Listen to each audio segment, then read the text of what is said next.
Glénat, des actions que le bureau a déjà entreprises et que nous allons continuer à entreprendre pour tout ce qui est des projets qui concernent l'art. Nous allons nous occuper au niveau local, au niveau de la wilaya. On voudrait avoir de l'aide qui ont des relations au niveau national, donc au niveau des différents ministères, pour faire activer ces projets, voire même pour avoir d'autres projets. Donc, je vais passer la parole à Ahmed, qui va vous donner, disons, quelques points par rapport à ce qu'il peut faire lui-même avec d'autres au niveau national. Pour tout ce qui concerne les projets qui existent, on a des projets qui vont être mis en place pour le Qala. Oui.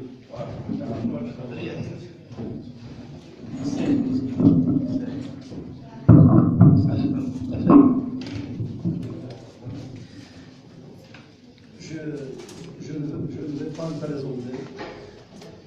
Je le laisse se présenter lui-même. Bismillah ar-Rahman ar-Rahim. Tout d'abord, je remercie le président pour toutes les présentations qu'il a faites. Je voudrais aussi profiter de l'occasion pour féliciter encore une fois l'association à leur tête, le président Chilafa, pour la campagne de nettoyage et toutes les actions qui ont été menées par l'association depuis l'installation du nouveau bureau. Bon, moi personnellement, comme je l'ai dit la dernière fois, il y a pas mal de personnes qui n'étaient pas présentes avec nous. Ça fait de cela 3 semaines peut-être. Oui. J'avais dit que bon, moi personnellement, je parle en mon nom et au nom de ma famille, que c'est un engagement moral.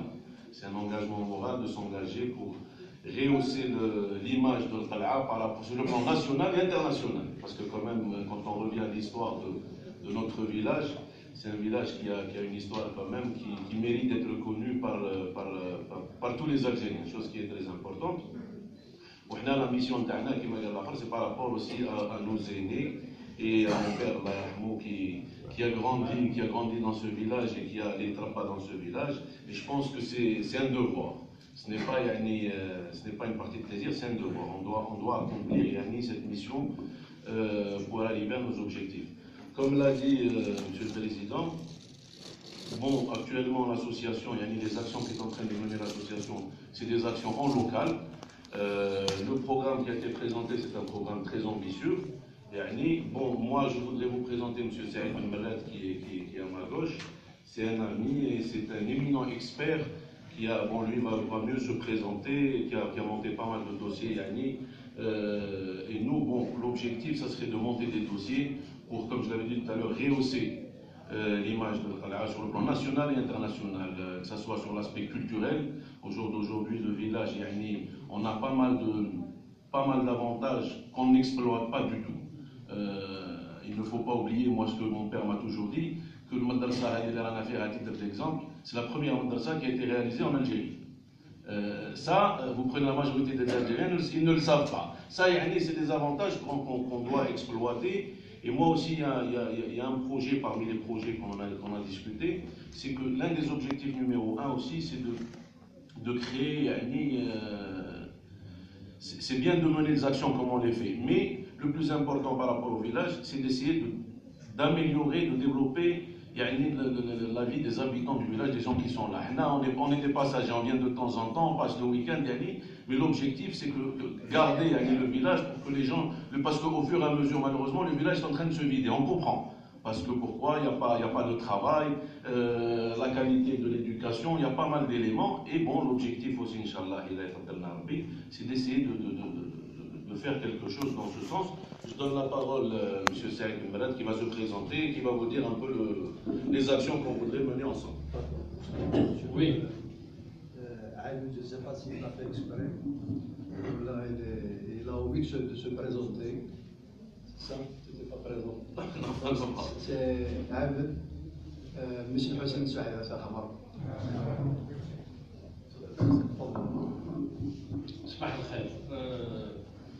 Je suis content, très content d'être parmi vous parce que je ne suis pas de la région.